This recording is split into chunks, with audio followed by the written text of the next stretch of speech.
Hello, everyone. Welcome to this episode of the Mindful in Minutes podcast. Thank you all so much for being here. I am just grateful for you. I wanted to make sure I took a moment to share that. I think it every day, but I don't always tell you every episode, but I am so grateful that you're here. And today I thought we would I think this will be like a mini freeform episode where we really explore mindfulness, what it truly is, what it is not, how and why you should be practicing it daily. If you didn't hear, this is my one quick reminder. I've got to fit one in. This is my only chance to talk to you. My final 2023 retreat is live. It is a collab with the beautiful Gina Sear. She's the host of Past Lives and the Divine. We're going to be in British Columbia, Canada, so a couple hours outside of Vancouver. And we're going to be recalling past lives. We're going to be talking to our spirit guides. We're going to be doing soul work, daily yoga. And it's in like the most beautiful setting. You can head over to yogafreeonline.com, click on retreats, or I'll link to it in the show notes. I would love to have you there. There's about 2 spots left. It'd be really special if you were there. All right, mindfulness. Let's talk about it. You've heard me talk about it briefly before. I've touched on it. Obviously, this podcast is called Mindful in Minutes. Like meditation and mindfulness are often used interchangeably, but they're actually 2 different practices. So meditation, as we know, is just the action or practice of single-pointed concentration on an object or a concept. My favorite way to describe this is the mind is like a light bulb. So when you're meditating, you're trying to take that light bulb and you're trying to focus all the light on one thing. So you're turning the light bulb into the laser pointer. Now, mindfulness, on the flip side, that is the quality or state of being fully present, aware, and conscious of your surroundings and state of being. So going back to the light bulb, it's like you are taking that light bulb and turning the light up all the way so you can clearly see whatever it is that you're looking at. It's really about like using your senses and being present with something that you're doing 100%. Like that's practicing mindfulness, just doing one thing at a time and being fully present with that thing. It's pretty simple. I didn't say it's easy, but it's pretty simple, the idea of it. And you can do anything mindfully, right? You can fold your clothes mindfully. You can walk the dog mindfully. You can drink a cup of coffee mindfully. As long as you're being completely present in just that one thing that you're doing, you're practicing mindfulness. So you can do anything mindfully, but you can't really do anything else while you meditate. The exception being a walking meditation, which is a little bit of a hybrid. And even that, we aren't just like going out like willy-nilly going for a little power walk. It's like we're moving really slowly, really intentionally focusing on the feet on the ground. So even that isn't like just practicing mindfulness. It's kind of like a halfway point in between the 2. So we're going to be talking all about mindfulness today, which is also really important and super beneficial. Basically, if you're listening to this, the too long didn't read, the TLDR is that you can take any small little thing that you find to be mundane and turn it into a mindfulness practice and make it really special, powerful, and beneficial. So I'll be doing a mindful doing meditation this Sunday. Our meditation of the week will be this mindful doing. And it's basically a guided mindfulness practice. I'll be guiding you through some kind of an activity or a task or a chore or whatever you choose to do for that.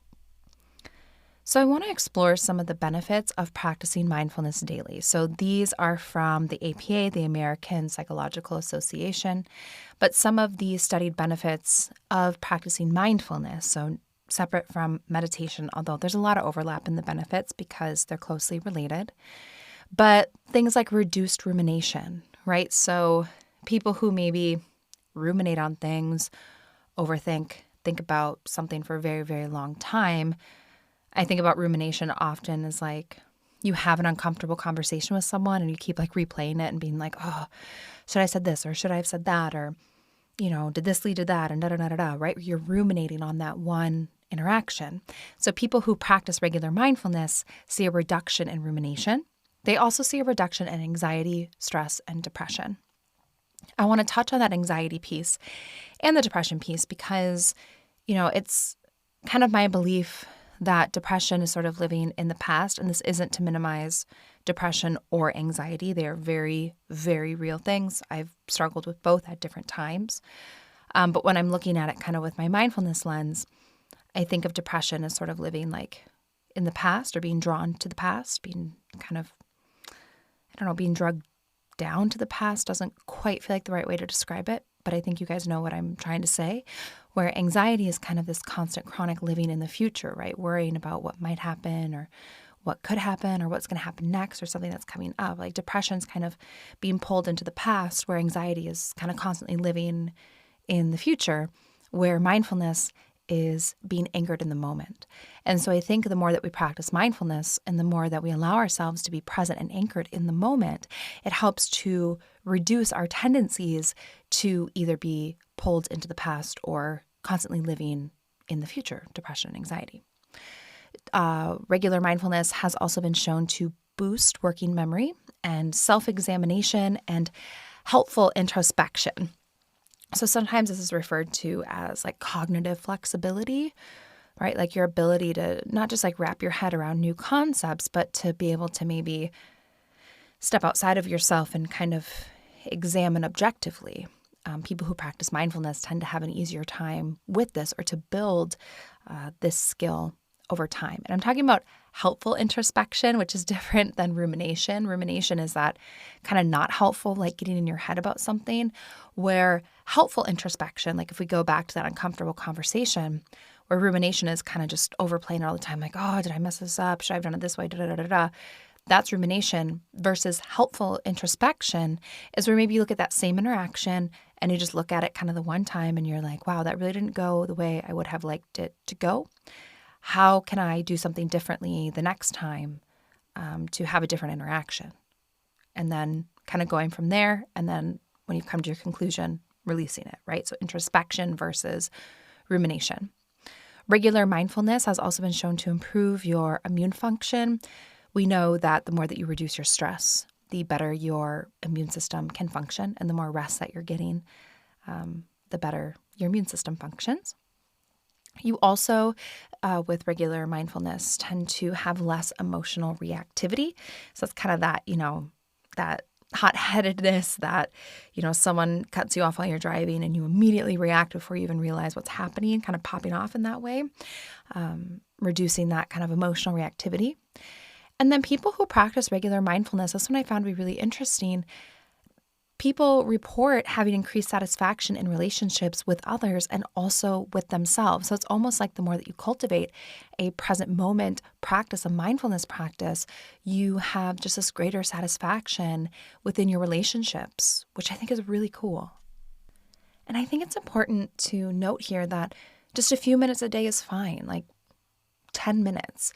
We're constantly in this go, go, go, go state, kind of living life in fast forward or getting through something as quickly as possible so we can get on to the next thing, right? Like think about chores or family time, morning routines, all those tiny little things that add up during the day. Those are all opportunities to live mindfully. But often what we do is we're just like zipping through them and we're trying to just like check another thing off the list. Like I need to get this done so then I can immediately get on to the next thing. And it's just constant, go, go, go, one thing to the next, to the next, to the next. So when I was first introduced to really this idea of like mindfulness or mindful doing was when I was living with the monks, and every day I was given a daily task, and I was supposed to do it, with presence and silence, with happiness and patience. So the first day it was like I had to weed in between these little like paver stones. So I was kind of on like my hands and knees, pulling out these little weeds, in the little rocks or pebbles. You guys know I'm like triggered by pebbles because of that one. Haven't I told this story? Because that one-star review where someone just like roasted me and wrote me this like huge paragraph about how I used the word pebbles in a meditation and then all I could imagine was their feet being cut up by pebbles, where I should have said stones because stones are soft and pebbles are like hard. I don't know. Anyways, but these really were like pebbles. And I guess now that I think about it, it was kind of hard. But I mean, I was like on my hands and knees. So I was like, my knees were on them. So it was a little bit hard. But I wouldn't say that like my knees were being like cut up by, the pebbles. But anyways, so anytime I say pebbles, I always think, oh, well, pebbles are sharp because of that individual's interesting 1-star review. Because I do read the reviews. So, do with that what you will. 99% of them are so kind and so loving. And I've been doing this for so long that I think that was actually the reason that one sticks out of my mind. It was the first 1-star review that I got. And it just felt like, it was like this dagger to my heart. And I still get them every once in a while. I promise I'm not going to talk about this the whole time. But now they are, they're usually, it's so interesting to me because we live in this, truly like a 5-star or 1-star like world where it's like you have to either like be on, and I'm not saying like, you guys don't need to go and like mess up the algorithm and everyone give me a bunch of like 3 stars, but it's just so interesting because, I get this like email every week and it just gives me like stats on the show. And if there's any like new reviews on there, it'll have them there. And every time I get that email, I'm kind of like, oh, I get this little like, oh, I hope there's like, nice things in there. But, it's just interesting because it's like we just live in such a duality of like, this is the best podcast I've ever listened to. And like writing these like some of these reviews that you guys leave, like truly bring me like, they like make me tear up because I'm like, this is so special and like kind and generous. And like, it just makes me feel like the work that I'm doing is like really significant and that it's, that my intention of having these meditations reach the people that need it, it just feels like really good and fulfilling. And then, or on the flip side, it's usually either that or it's someone that's just like, this person is a moron. They, use pebbles instead of stone. And it's like these like scathing, like 1 star. And it's just something that I think about, a lot, having had a business for a while. And I don't know, like why, just something I've personally been reflecting on is like, why the need to like either, go above and beyond and like, this thing has changed my life, or this is the dumbest thing I've ever heard. Like, this person should just never do this ever again, whatever it is. Like, why do we feel so moved to, live in this, what I think of as like a 5-star or a 1-star world? And it's just, I don't have an answer to it. It's something that like I personally contemplate a lot. And it's interesting because when I think about, to kind of bring it back and to rein this tangent back in, because I got triggered by my own use of the word pebble, I think about just when it comes to like mindfulness and especially this idea of emotional reactivity and introspection is something that I try to do or that I've been working on just personally, is that when I have some kind of a big emotion, right, like a big thing, whether it be, someone uses the word pebbles and that really like triggers me, is I try to, instead of having like the immediate reaction or kind of the immediate ripple effect in which something happened to me, so then that then makes me want to, or I dislike something that makes me want to like immediately kind of go on the offensive, is to hit the pause button even for a second and to try to practice introspection and be like, okay, what's happening right now? What's coming up for me? And that's not to say if you're not an introspective person, if you've ever left a 1-star review on someone, but it's just interesting. And I think a lot about this, of this idea of kind of emotional reactivity and how, one thing can happen to us and then that can ripple effect. Like I very much, if you don't have anything nice to say, don't say anything at all, especially if it's like, someone's just creating something, not that like, oh, what I'm doing is art. But like if I were to go into an art museum and like look at a piece of art, I didn't really care for it. Like I wouldn't go to that artist's like website and leave like a 1-star review or be like, oh, this art museum stinks. They had this painting and I hated it. It's just kind of like, oh, I don't know. Like that's, not for me, or it's not my favorite piece of art. And just, letting that be that, as opposed to letting the experience that I have this ripple effect. And I think about this particularly with negative experiences, where this one negative experience or unpleasant thing that can happen to me be like a little stone that I drop into the water that then creates these ripple effects, right? So then if I do that and then I go and leave this, scathing review for someone, for whatever, like how does that then impact them or their mental health? Or like if, sometimes, again, 1-star reviews are like kind of funny. Not just on my podcast, like if you go on like Yelp or like Google reviews and you look at like the 1 stars, it's like some of them are just like a little silly and that person was obviously having like a bad day. But you think about like, well, how does that impact like the person who has to read those and review those or like the employees at that business? And then, then what does that do? Like, how do these kind of singular, unpleasant experiences that I'm reconciling within myself or experiencing within myself, what is the long-lasting ripple effect to that? And again, I think like all of this to me really ties together, especially when it comes to mindfulness, because when I was first, being introduced to this and I had to do kind of my daily chore. And this was when I was living with the monks, like it was almost 10 years ago at this point, maybe like, it was about 8 years ago. And I remember going back to the pebbles and the weeds, I was so like grumpy and salty about having to silently, because remember I'd take a vow of silence, having to silently kind of just like be on my hands and knees and like pluck out these little weeds. And I was so bent out of shape about it. And it's probably a good thing I had a vow of silence because I wouldn't have, I don't imagine I would have been very pleasant to the people that I was talking to, the people that I was around. But it was like having this unpleasant experience of being like, oh, well, I'm already not eating very much and I have to wake up early. And granted, all of this, like I chose to do all this. So I was just kind of being like a little brat at this time. And I was just grumpy. And then I had to get on my hands and knees on these little paver stones and pick out all these little weeds. And there were so many of them. Like it was a long path. Like I was at this for like an hour or two, just there being like, and what a sense of entitlement I had. Like, oh, I'm, coming here to learn. Why am I here picking these weeds? But I actually learned so much from that experience. And at first there was such resistance. I was so frustrated by it. And I was just like, oh, this, thing, my knees hurt, whatever. And then, the next day, and I talked about this frustration, with Bonti, with my teacher. And I was like, I really hated that chore. And this is why, because there's, these learning times that I could speak.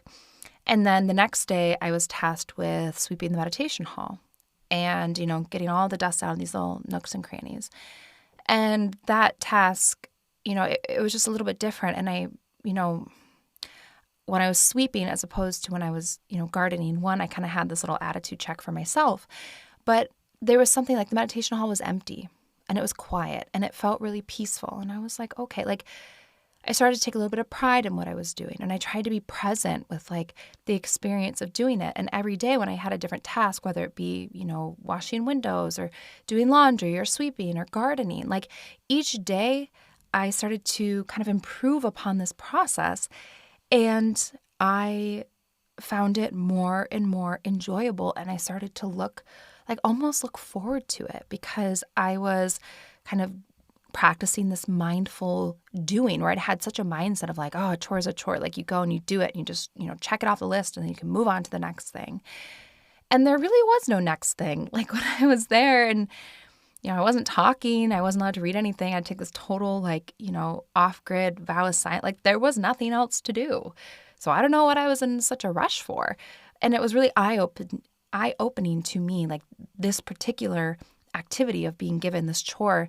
And they challenged me to really do it with gratitude and with curiosity and with joy.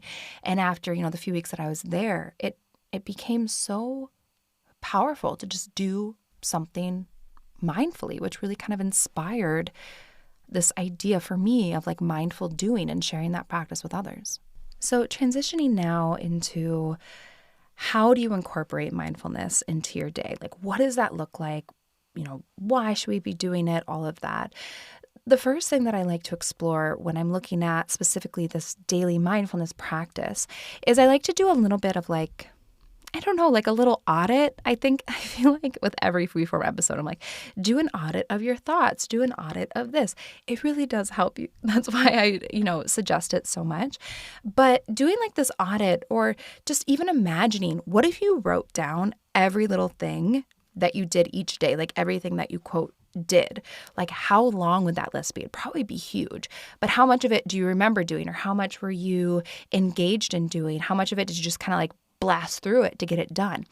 And I think about this, sometimes at the end of my day, I feel like, I did everything, but yet did nothing at the same time. It's like, well, I felt really busy all day. I was doing all of this stuff, but like, what did I actually do today? And that's always a good reminder to me that it's like, okay, I really just blasted through that day. I was not being anchored in the present. I was not being mindful for any of it. So just doing like a little audit, mentally just reflecting or writing down, like, what do you do in a day? And it's a lot. And think of mindfulness as like the anti-multitasking, but in a way that just makes things like much more special. And, not that this is all about like productivity, but studies do show that when you actually just take things like one thing at a time and you're fully present with that one thing, you do actually kind of get it done faster and more efficiently. But total mindfulness, what that means is that you're present with a single task. So no music, no podcasts. I know a lot of you are probably listening to me right now while you're doing a chore or something. I do it too. You don't have to, say I'm never going to do two things at once. I'm never going to listen to music while I clean my house, or I'm never going to listen to a podcast while I'm out for a walk again. Remember, we're just going to pick one little thing. But when we are doing this mindfulness activity, it's just being fully present, nothing in the background, truly nothing else except for that one thing that we're doing. The easiest way I find to start incorporating mindfulness into your everyday is to just pick one thing and be present for that one task. So that could be dishes, laundry, your morning commute, like one kind of quote, like mundane thing, your morning shower, whatever it is, like one little mundane thing that you do and that you usually do like every day. It could be maybe setting a timer and saying, for the next 30 minutes while I play with my kids, I'm just going to be fully present playing with my kids and just being completely present. And that can be like an 8-minute task, a 15-minute task, a 30-minute task. It's up to you, but just one regular mundane thing and be completely present while you do that thing every day. Could be the same thing every day. You can mix it up every day. And then you're going to use your senses, right? So if you're folding laundry, I talk about laundry a lot because it's one of my least favorite chores. So I actually, when I do fold laundry, I try to practice mindfulness with it because I just find that to be one of the more like daunting chores. But it can be like, what does this piece of clothing look like? What does it feel like in your hands? Maybe you contemplate who made it or where it was made, and then you fold it. This doesn't have to take long. Like I don't sit there and like hold a shirt for like 5 minutes, like trying to unlock the secrets of the universe within this shirt, but just taking a minute to like hold it, appreciate it, and then I fold it. And just be fully present of like, what does it feel like? What muscles do I use when I'm folding it? What color is the shirt? Does it, often it smells like clean laundry, which is for me, such a pleasant scent. So something like that, like just being really present. Doesn't have to take long, but just be there using your senses with that particular thing. Another common one is mindful eating. So when I was with the monks, I took this vow of silence. So that meant I ate in silence. And what we were supposed to do during meal times was we were supposed to send gratitude for the entire journey that food went on for it to kind of arrive on our plate. So that meant like thinking about the plant that grew the tomatoes or whatever. And then, experiencing gratitude for the sun that would shine down on the plants, giving the plant nourishments that then created these beautiful cherry tomatoes that then someone, worked hard to pick, and then someone packaged. And then there's a truck driver that drove the trucks to the grocery store. And there was someone there at the grocery store that then put them nicely on the shelves. And then, someone picked it up, and we had someone that was cooking for us at this time. So then that person picked it up and then brought it and prepared it beautifully and, put it in this serving dish. And thinking about all of those different steps, all of the beautiful, wonderful people, the journey that tomato in my dish took to get from, a little seed to going into my mouth to nourish my body. And I found that to be such a beautiful process. I really, really enjoyed mealtime and thinking about that because for me, especially more presently, I feel like, I don't know. I struggle with this with pork chops. Sometimes this is me just being real. One of my personal struggles now is I feel like, I'm trying to feed him, which is always a little bit of a chaotic experience, and kind of feed myself. And there's just a lot going on that it's like just to stop and to have this fully like mindful meal. It's something that I'm really missing and that I'm struggling to fit into my life, but it's like this really beautiful practice. So if you've never done that before, maybe give that a try just for one meal today or tomorrow is an option. And you just get to fully experience like the joy and the experience of eating through all of your senses in a way that often we're doing something else or eating while we're doing other things get missed. So some other ways to incorporate mindfulness into your day, and again, you just have to pick one. Any small chore that you usually multitask through or kind of zip your way through, a daily commute, any meal, doing something like creative, or if you like to do art or gardening or walking or showering or journaling, drinking a cup of coffee or tea, even waiting in line somewhere, basically anything where your instinct might be to like whip out your phone or to get something else going to help pass time faster. That's like a prime opportunity to hit that pause button, take that pause, and to practice mindfulness.